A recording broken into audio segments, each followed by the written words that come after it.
Film bergenre science fiction menjadi salah satu genre film yang menarik untuk diikuti. Tidak sedikit di antara jajaran-jajaran film tersebut memiliki plot yang menarik untuk dinikmati, terutama yang mengambil tema masalah waktu. Film yang kita rekomendasikan kali ini adalah salah satunya. Alur ceritanya tidak terlalu memusingkan, jadi cocok untuk kapasitas otak yang sedang-sedang saja. Menggunakan latar waktu di masa depan dan juga banyak di-request oleh kalian. In Time, para pekerja, pelajar, pelamar, pengangguran, pembual, dan universe, here we go again. Welcome to Rewatch. Film ini disutradarai dan diproduksi oleh Andrew Niccol dan memasang nama Justin Timberlake sebagai Will Salas, Amanda Seyfried sebagai Sylvia Weiss, Cillian Murphy sebagai timekeeper yang bernama Raymond Leon, dan masih banyak cast hebat lainnya. Film ini sekaligus membuktikan kalau Justin Timberlake tidak hanya jago di dunia tarik tambang, tapi juga di dunia acting. Ibarat kita lagi main game, film ini menggambarkan betapa pentingnya waktu kita dalam hidup. Kalau dalam dunia game kan kita diberikan batasan waktu untuk menyelesaikan sebuah misi. Kalau kita gagal maka kita akan mati. Begitulah kira-kira secara garis besar film ini. Kalau kalian belum pernah nonton filmnya, kita kasih peringatan terlebih dahulu. Video ini adalah full spoiler content. Mengambil latar waktu di tahun 2169, diawali dengan narasi Will Salas yang terbangun dan menjelaskan ke kita tentang dunianya yang sekarang, ketika tidak ada lagi uang dan yang menjadi alat transaksi utama adalah waktu. Jadi pada zaman ini, genetika manusia dirancang untuk menghentikan proses penuaan mereka pada usia ke-25 tahun. Setelah mencapai usia tersebut, mereka diberikan waktu 24 jam ke depan untuk bertahan hidup dengan teknologi counter clock atau timer yang disematkan di bawah kulit lengan mereka. Timer tersebut akan menghitung mundur sisa waktu mereka, dimana kalau sudah time out atau kehabisan waktu, maka mereka secara otomatis akan meninggal pada saat itu juga. Satu-satunya cara untuk bertahan hidup adalah dengan bekerja, dan upah mereka dibayarkan dalam bentuk waktu yang sudah menjadi mata uang universal pada saat itu. Waktu tersebut ditransferkan ke masing-masing orang atau disimpan ke dalam time capsule. Ini adalah era yang sangat tidak cocok untuk kalian kaum rebahan. Will ini hidup di sebuah wilayah ghetto yang disebut Dayton, yang penuh dengan kehidupan serba terbatas dan terdiskriminasi, di mana sangat jarang kita bisa menemukan penduduk yang memiliki waktu lebih dari 24 jam. Will Salas tinggal bersama dengan seorang wanita yang bernama Rachel Salas yang diperankan oleh Olivia Wilde. Ternyata Rachel ini adalah ibunya yang secara fisik terlihat sepantaran dengan Will. Wah, bahaya juga nih hidup di dunia kayak gini. Ya iyalah, ini adalah dampak dari penghentian proses penuaan mereka, di mana seseorang yang berusia 50 tahun sekalipun kelihatannya akan tetap berusia 25 tahunan. Rachel memberitahu Will kalau dia akan berangkat ke distrik Garment selama 2 hari, dan tidak lupa dia memberikan hadiah waktu 30 menit untuk anaknya Will. Rachel sendiri kini punya waktu kurang dari 3 hari. Cara transfer waktunya juga sangat unik, yaitu dengan saling bersalaman di pergelangan. Dan cara ini malah dijadikan sebagai ajang taruhan panco bagi sebagian orang di Dayton. Will merupakan seorang pekerja di sebuah pabrik yang memproduksi time capsule. Selepas kerja, Will dan sahabatnya yang bernama Borel mampir ke sebuah bar di mana dia bisa bertemu dengan seseorang yang kelihatan berbeda dengan masyarakat kebanyakan di Dayton. Namanya adalah Henry Hamilton. Henry Hamilton ini ternyata diincar oleh sekelompok penjahat pencuri waktu yang dipimpin oleh Fortis. Fortis dan kawanannya kemudian tiba di bar, dan semua pengunjung berhamburan keluar, menyisakan Henry Hamilton sendirian. Tapi Will yang penasaran dengan apa yang terjadi akhirnya berhasil menyelamatkan Henry Hamilton dan membawanya bersembunyi di sebuah gedung tua. Rupanya Henry Hamilton bukan warga ghetto, di mana dia berasal dari New Greenwich, sebuah zona waktu yang dihuni oleh kaum elit dan kaya raya, di mana mereka punya banyak waktu yang memungkinkan mereka hidup abadi. Hamilton sendiri lelah dengan hidupnya yang kini ternyata sudah berusia 105 tahun. Dia memang berencana membiarkan Fortis untuk mencuri waktunya yang masih tersisa 116 tahun lagi, karena dia memang pengen menyudahi hidupnya itu. Keesokan harinya, ketika Will masih tertidur pulas, Hamilton menyerahkan seluruh waktunya tersebut dan meninggalkannya hingga ditemukan tewas kehabisan waktu di jembatan.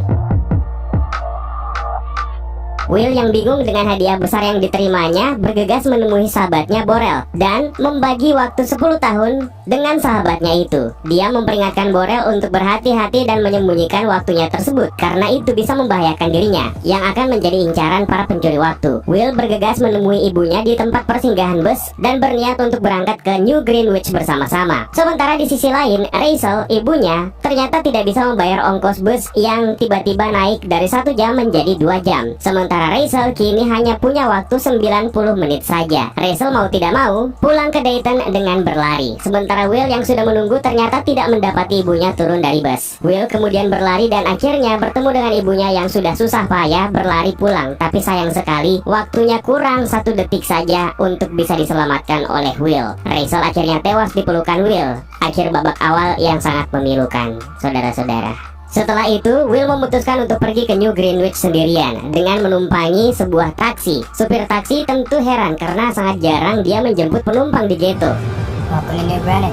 Will akhirnya sampai di kota yang berbeda 180 derajat dengan zona wilayah tinggalnya. Di sini, semua kehidupan warga berlangsung dengan woles, santuy. Beda dengan di Dayton yang kehidupan dan aktivitas warga di sana berlangsung begitu cepat dan semuanya serba tergesa-gesa. Karena memang waktu yang mereka miliki hampir sebagian besar memaksa mereka bekerja di kehidupan mereka seperti itu. Dengan bekal waktu yang kini dia miliki, Will pergi ke sebuah kasino dan bermain poker. Di meja poker, dia menghadapi seorang pengusaha pinjaman waktu yang bernama Philip Weiss yang memiliki seorang putri yang cantik yang bernama Sylvia Weiss. Dalam permainan judi sejuta umat itu, Will nyaris kehilangan hampir seluruh waktu yang dia pertaruhkan melawan Philip Weiss. Untung saja, insting gamblingnya sangat kuat setelah berhasil menumbangkan kartu Three of a Kind milik Philip dengan kartu strike miliknya. Dan akhirnya kini dia punya waktu 1 milenium. Wow, padahal kalau itu saya yang main udah fold duluan dari tadi. Kalau pair as baru all in. Sylvia kemudian mengundang Will menghadiri pestanya dan diiyakan oleh Philip. Will akhirnya menghadiri undangan tersebut dengan mobil sport mewah yang baru saja dia beli. Di pesta, dia diperkenalkan dengan seluruh anggota keluarga Philip yang nyaris tidak ketahuan mana anak, mana nyokap, mana sama-sama cantiknya. Dan seperti biasa plot konyol ketika Sylvia mau aja diajakin berenang dengan bugil oleh Will. Tentu saja konyol karena sebelumnya Sylvia kan sudah menebak kalau Will ini bukan warga New Greenwich yang asli, di mana Will melakukan semua kegiatannya dengan begitu gesit. Sementara itu petugas timekeeper yang dipimpin oleh Raymond Leon mencurigai rekam jejak transaksi waktu yang mencurigakan di Dayton, dipicu oleh tewasnya Henry Hamilton, dan mereka kemudian melacak Will Salas yang tiba-tiba menerima lonjakan pertambahan waktu yang sangat tidak wajar, yaitu lebih dari 1 abad. Mereka juga tidak perlu waktu lama untuk menemukan jejak Will, dan mereka pun mendatanginya di pesta Philip Weiss. Raymond kemudian menginterogasi Will dan menyita hampir seluruh waktu yang dia miliki hingga menyisakan hanya 2 jam saja. Will kemudian menyandera Sylvia dan membawanya kabur sebagai tawanan menuju ke ghetto. Dan dalam perjalanan mereka mengalami kecelakaan dan membuat mereka berdua pingsan. Tidak lama setelahnya, Fortis dan kawanannya datang dan mencuri waktu milik Sylvia hingga tersisa 30 menit saja. Setelah siuman, Will dan Sylvia bergegas ke rumah sahabatnya Borel yang sebelumnya telah dia berikan waktu 10 tahun. Sesampainya di sana, Will disambut oleh istri Borel dan rupanya Borel telah tewas setelah Borel menghabiskan seluruh waktunya 10 tahun tersebut untuk mabuk-mabukan. Mereka kemudian menjual anting-anting berlian milik Sylvia yang sayangnya hanya dihargai 2 hari. Will kemudian menelpon Philip Weiss untuk meminta tebusan 1000 tahun untuk ditransferkan ke Time Machine agar bisa diberikan kepada mereka yang benar-benar membutuhkan di Dayton. Keesokan harinya ternyata Philip Weiss tidak mengirimkannya. Karena sudah tidak ada plan lain, Will akan membiarkan Sylvia pulang. Tapi Sylvia malah punya ide gila lainnya, yaitu dia sendiri yang akan membujuk ayahnya untuk mentransfer 1000 tahun untuk Dayton. Tapi ketika Sylvia menelpon ayahnya, dia kemudian melihat Raymond yang menodongkan pistolnya ke Will, dan Sylvia pun menembaknya. Will kemudian memberikan Raymond waktu sebagai hadiah, tapi Will dan Sylvia mencuri mobilnya. Setelah itu, selain Will, kini Sylvia pun juga ditetapkan sebagai buronan. Singkat cerita, mereka berdua melakukan perampokan di bank milik ayah Sylvia di Dayton. Ratusan time capsule mereka curi dan mereka bagikan kepada seluruh penduduk Dayton yang benar-benar membutuhkan. Namun sayangnya, ternyata itu tidak memperbaiki kondisi ekonomi di Dayton. Yang ada justru waktu-waktu yang bertebaran yang bukan di tempat semestinya malah tidak menolong penduduk. Will dan Sylvia malah mendatangkan masalah buat mereka. Sementara di sisi lain, Philip Weiss murka terhadap kelakuan putrinya. Ketika Will dan Sylvia dengan sibuk skididididip, mereka disergap oleh Raymond dan Timekeeper. Untungnya mereka berhasil lolos dari sergapan. Keesokan harinya, Will dan Sylvia kembali disergap oleh Fortis dan geng yang sudah lama mencarinya. Fortis dan Will kemudian terlibat adu panco dengan taruhan waktu mereka sampai habis. Will berhasil membalikan keadaan sekali lagi setelah hampir kehabisan waktu dan membunuh mereka semua.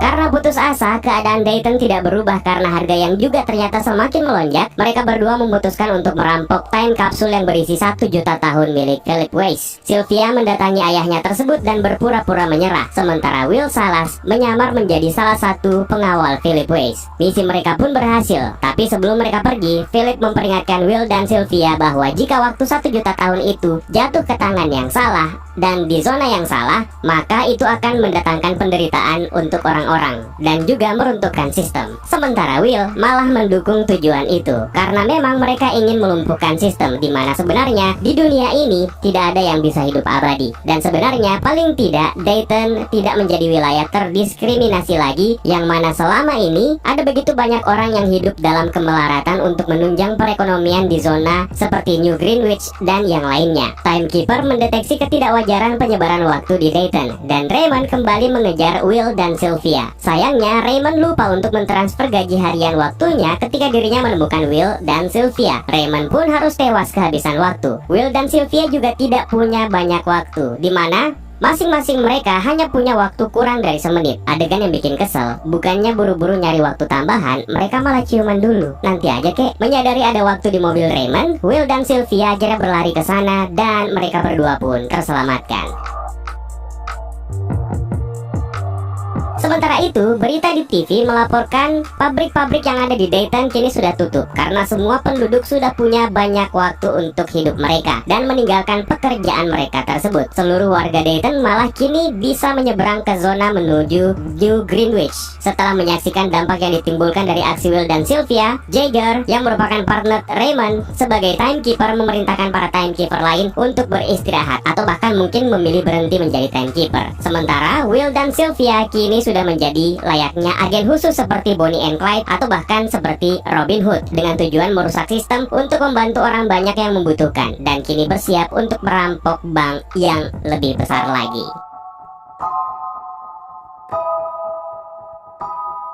Premis film ini sungguh sangat menarik dan fresh untuk saya di masa film ini pertama kali dirilis. Film yang lagi-lagi menceritakan orang-orang yang hidupnya itu sudah sangat bergantung kepada teknologi secara menyeluruh. Dalam hal ini, mereka bisa membeli, menjual, dan bahkan bertaruh untuk menggunakan sisa-sisa waktu mereka untuk bertahan hidup, di mana waktu adalah mata uang transaksi universal. Salah satu momen terbaik dalam film ini untuk saya adalah ketika Will Salas mempertaruhkan waktu yang baru saja dia dapatkan di meja poker. Padahal belum lama dia dititipi pesan yang mendalam oleh sang pemilik waktu, yaitu Henry Hamilton. Jangan sia-siakan waktu saya. Kegilaan kemudian timbul ketika kita menyadari kartu yang dia pegangnya, yang ternyata merupakan kartu yang sangat riskan. Dari segi production design sebenarnya bisa dibilang film ini terlalu berani, karena kita tahu kalau setting waktu yang digunakan untuk film ini berlatar di masa depan, yaitu pada tahun 2169. Namun seluruh setting lokasi yang ditampilkan sebagian besar justru bukan settingan futuristik. Mobil-mobil yang digunakan pun itu bergaya tahun 1970-an. Paling banter teknologi counterclock yang disematkan di bawah kulit dan transfernya saja yang terlihat memang sangat futuristik. Time kapsulnya pun juga bisa dibilang kegedean untuk menyimpan waktu. Belum lagi bahan-bahan yang digunakan terlihat seperti bahan panci aluminium untuk time kapsul itu. Tapi sekali lagi, pada zamannya film ini adalah sesuatu yang wah.